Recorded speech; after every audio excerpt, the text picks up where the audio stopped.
বিয়ে শুধুমাত্র দুইটা মানুষের মধ্যকার বন্ধন না, দুইটা পরিবারের মধ্যকার বন্ধন, যেখানে পরিবার আনন্দে মেতে ওঠে। পৃথিবীর যে প্রান্ত থেকে আমাকে দেখছেন সবাইকে স্বাগত জানাই আমার ইউটিউব চ্যানেলে। আমি লামিসা সঞ্জানা। ওয়েডিং বেলস প্লেলিস্টের প্রথম ভিডিও ছিল আমার ছোট মামার যে সন্ধ্যা কোটা ছিল, সেই সন্ধ্যা কোটার ভিডিওটা। এর পরেরটাই আমি নিয়ে এসেছি ছোট মামার হলুদের ভিডিও। হ্যাঁ, একটু দেরি হয়ে গিয়েছে, সন্ধ্যার পর রেডি হয়ে যাই এবং রেডি হয়ে চলে যাই সেন্টারে, এবং সেখানে গিয়েই দেখি আমার কাজিনরা, আমার মামাতো বোনরা সবাই ওখানে ছিল, অনেকেই চলে আসছিল ওরা। তো ওখানে ফটোশুটও শুরু হয়ে গিয়েছিল।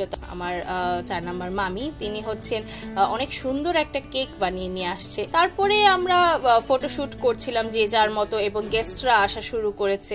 এখানে একটা সুন্দর বিষয় হচ্ছে এই যে ছবি তোলার বিষয়টা। আমার কাছে ছবি তোলার বিষয়টা হয়তো প্রাইমারি না, কিন্তু আমার কাছে মনে হয় যে এই যে ছবি তোলার মাধ্যমে একটা অ্যাফেকশন দেখানোর বর্তমানে যে ট্রেন্ডটা, এটা আমার কাছে ভালো লাগে। কারণ আমরা আসলে বর্তমানে এত বেশি দূরত্বে চলে আসছি ভাই বোনের মধ্যে, বাবা মার মধ্যে বা বন্ধুত্বের মধ্যে, যে আমরা একই বাসায় থেকে অনেক সময় অনেক ডিস্টেন্স ফিল করি। তো যখন এই আয়োজনগুলো হয়, যখন আমরা একজন একজনের সাথে দাঁড়িয়ে একটা বিয়ের অনুষ্ঠানে ছবি তুলি, তখন পুরনো মেমোরিজগুলো না চলে আসে। যেমন আমরা এখানে মামাদের সাথে ছবি তুলছিলাম, নর্মালি মামাদের সাথে আসলে ছবি তোলাই হয় না।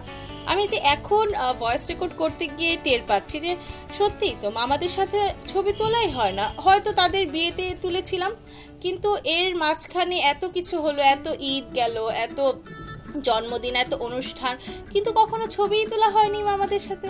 অথচ মামারাই কিন্তু বেশি আদর করেছে আমাদের। তো এদিক থেকে আমার কাছে মনে হয়েছে যে আসলে এই জিনিসগুলোকে ক্যাপচার করে রাখা উচিত। তারপরে আমার যে ছোট মামা, যার হলুদ, সে আমাদের স্টেজে ওঠে, এবং স্টেজে ওঠার পর্যায়ে দেখা গিয়েছে আমার ফ্যামিলির সবাই ইমোশনাল হয়ে যাচ্ছিল। এরপরে ছোট মামার ফটো সেশন শুরু হয়ে গেল, এবং সবাই যে ডেজার্ট আইটেমগুলোর উপর ঝাঁপিয়ে পড়েছে, সবাই সবার মতো খাচ্ছে, সবাই সবার মতো ছবি তুলছে, আনন্দ করছে। আমি ভাবছিলাম এই বিয়ের আয়োজন শুরু হওয়ার আগে যে আমি ভিডিও করব, তো এনজয় হয়তো করতে পারবো না, কিন্তু যখন আমি ভিডিওগুলো করছি না, তখন আমি নিজেই ইমোশনাল হয়ে যাচ্ছিলাম। কারণ একটা সময় এই যে মানুষগুলো, এটা কেউই থাকবে না, হয়তো এই ভিডিওগুলোই থেকে যাবে, এই ছবিগুলোই থেকে যাবে, আর তখন এগুলো দেখি আসলে আমি আমার স্মৃতিতে আবার একটু হারিয়ে যাব, আবার একটু ইমোশনাল হয়ে যাব।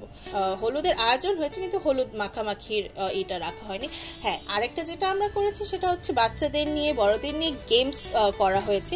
তো সবাই খুবই এনজয় করেছে, এই যে গেমস খেলেছে। তো গেমস টেমস খেলে খাওয়া দাওয়া করা শেষ করে পুরস্কার নিয়ে সবাই আমরা অনেক রাতে চলে আসি। আর হ্যাঁ, নাচ গান, বাচ্চারা গান শুনলে নাচবে, সেটা বেশ স্বাভাবিক। সবাই ভালো থাকবেন, সুস্থ থাকবেন, এবং আনন্দে মেতে থাকবেন পরিবারের সাথে। ধন্যবাদ।